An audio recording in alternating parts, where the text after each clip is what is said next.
class 13 on the golden doves. We're in the introduction, Roman numeral 16, and this is really the second half of the introduction. This part of the introduction is going to summarize the book. So now we're going to touch upon many of the key ideas in the book. 5 closely related areas are examined here, and indeed the book itself has 5 parts, so similar to the Hamisha Humshe Torah. The focus of this work is a rabbinic passage examined in the final chapter.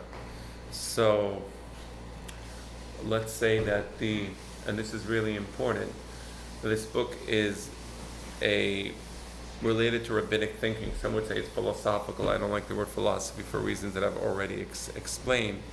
But it has to do with thinking. And what's important is that the seminal text for this book is actually a rabbinic passage. So this book doesn't create a new philosophy. It's based upon a Ma'amar Hazal. Right? And that Ma'amar Hazal deals with the subject that we've spoken about already, and that is, there is an idea, a person has a thought in his mind, and then the mind processes the thought and transforms it into what we call language, right? And the reason it transforms it into language is because the first person, the person thinking the thought, wants to convey his thought to the second person. And in order to convey his thought to the second person, he needs to use language, right? In its pristine stage, the idea is designated here ideality, in the sense of a totally ambiguous thought prior to articulation. So when the thought is in the mind of the person before it's been transformed into language, this book will refer to that as ideality, because that is the pristine thought. So that's the Toreh Zahab, that's the golden doves. The golden doves, it represents the pristine, unadulterated thought. It's beautiful, it's gold. In contradistinction to the thought as grasped by the second person after and through articulation. So now, the second person, he doesn't have access to the golden doves. He doesn't have access to the ideality. What he has is the articulation. The articulation is the silver dots, right? So outside the golden doves are covered with silver dots. The silver dots represent speech, the same way speech is like silver and thought is like gold, right? Because speech is the pure unadulterated idea. And the speech can never be perfect, the same way silver can never equal gold, right? Using the verse, golden doves with silver dots, Toreh Zahav im nekudot kasef, as a metaphor. So this is a metaphor. The rabbis identified golden doves with the divine oraculum prior to articulation. Now here's an incredible thing. So HaKadosh Baruch Hu wants to convey the Torah to the Jewish people in Har Sinai. So the Torah, Hashem has the Torah, right? So it's in, I don't like saying in Hashem's mind, as if although there is Hashem and there is His mind, but somehow the Torah is there in its pristine state, let's call it. So the Torah in its pristine state is simply beautiful. It's like these golden doves, right? It hasn't been articulated yet, because this is before Ma'amad Har Sinai. So before Ma'amad Har Sinai, the Torah exists. It just hasn't been transformed into speech. All right, so that's Toreh Zahab. And silver dots with the oraculum is processed into language and communicated to the people of Israel. So after Hashem takes this Torah exists, even the Hachamim say, prior to Beri'at HaOlam. There's a pasuk in Mishleh that says, Adonai kanani reshit darko kedem mif'alav me'az. Hashem has created me at the very, very beginning, even before His other actions. Hashem has created me, says the wisdom of Hashem. That's the golden doves. So the golden doves exists prior to the existence of the Jewish people, prior to the existence of anyone who can hear sound, the golden doves exist, right? But then it comes out of Sinai, and Hashem takes the Torah, He takes the golden doves, and He articulates it as silver dots, right? So it's processed into language. Why does He do that?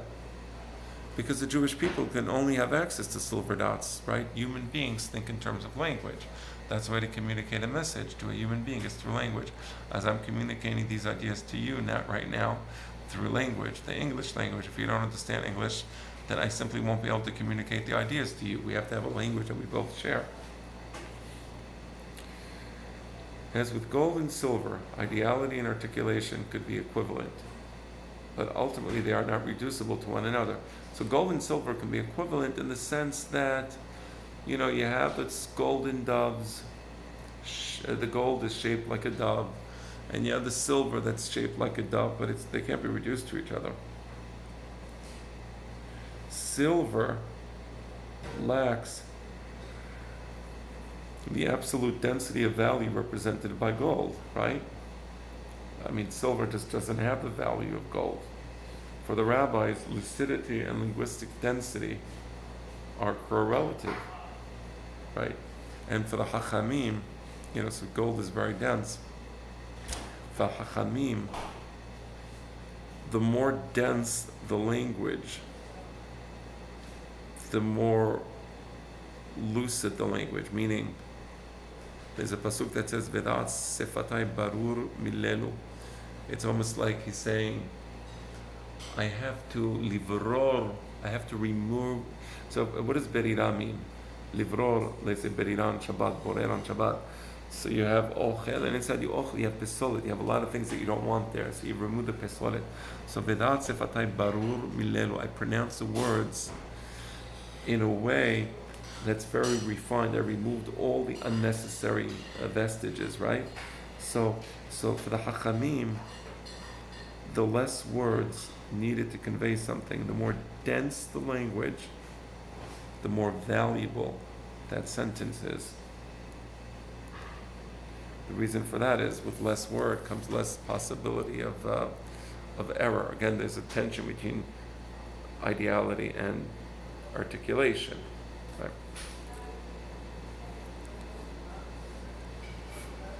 So again, silver lacks the absolute density of value represented by gold. For the rabbis, lucidity and linguistic density are correlative. Diffusion is a function of confusion. I like that. Diffusion, a lot of words, diffuse language, just shows confusion. There is a perennial residue, the specific appurtenance of the golden doves, that will always elude the system of values of the silver dots. Right, so it's speech is never perfect. There's an appurtenance. There's always going to be something in the golden doves that you don't have in the silver dots, right? So that's the perennial residue. That's just the nature of things, because thought in its pristine form can be reduced to speech, but it doesn't equal speech. So I have a very special experience. I want to convey to you this special experience, right? I can try, but there's always going to be something you don't understand, right? So for example, a wife gives birth to a child, right? And after she gives birth to the child, after the pain and the hiblei lidah, she's holding the baby in her hand and she's nursing the baby. So there's a certain beauty and a certain feeling she has. I suppose she can try to convey what that means, right? But as a man who never had a baby, never gave birth to a baby, never nursed a baby, I may not be able to fully understand that feeling, that special feeling. There's always going to be an appurtenance. So there's a golden dove, which is that feeling. There's the attempt to convey that feeling, so that's the silver dots. but then there's the appurtenance between the gold and the silver. It's not equal. That's really important to understanding the Torah. That's really important to understanding wisdom. This leads to places. This really does. Just wait. A lot of patience. A lot of patience.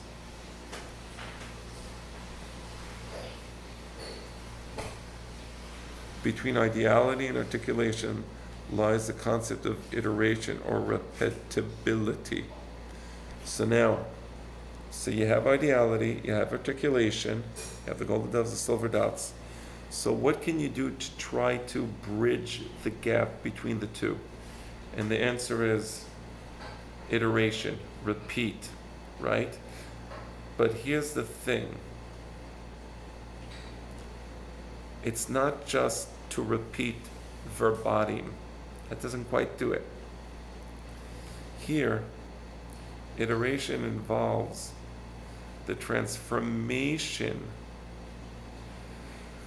of the original into a system of values. Without transformation, repetition is impossible.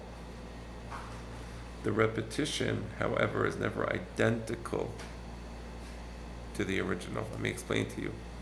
This is Perashat Debarim. I'm giving this class, Erev Perashat Debarim.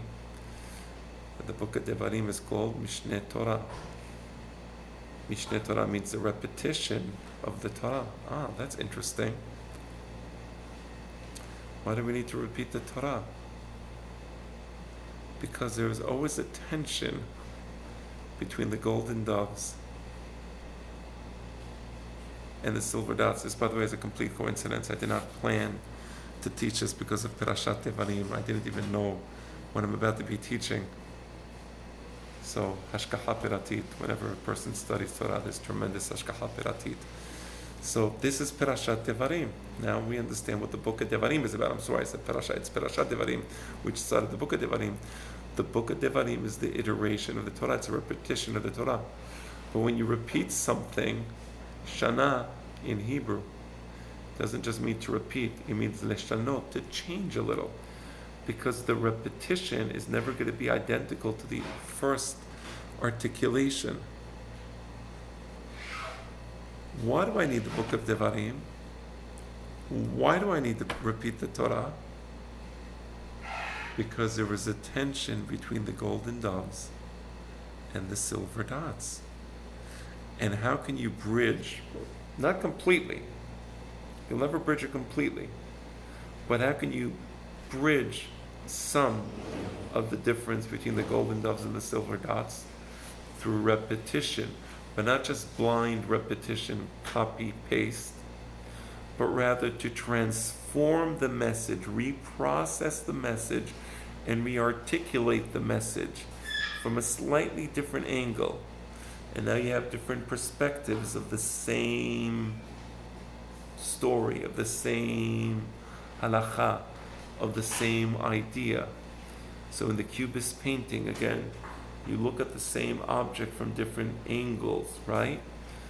And now you begin to understand what the painter is thinking. So in this case, you have the golden doves, which is the Torah as it exists from the experience of the Almighty. And then you have the silver dots, is what we hear. But then Moshe Rabbeinu repeats it, and we repeat it. And eventually we begin to bridge some of that difference. Right?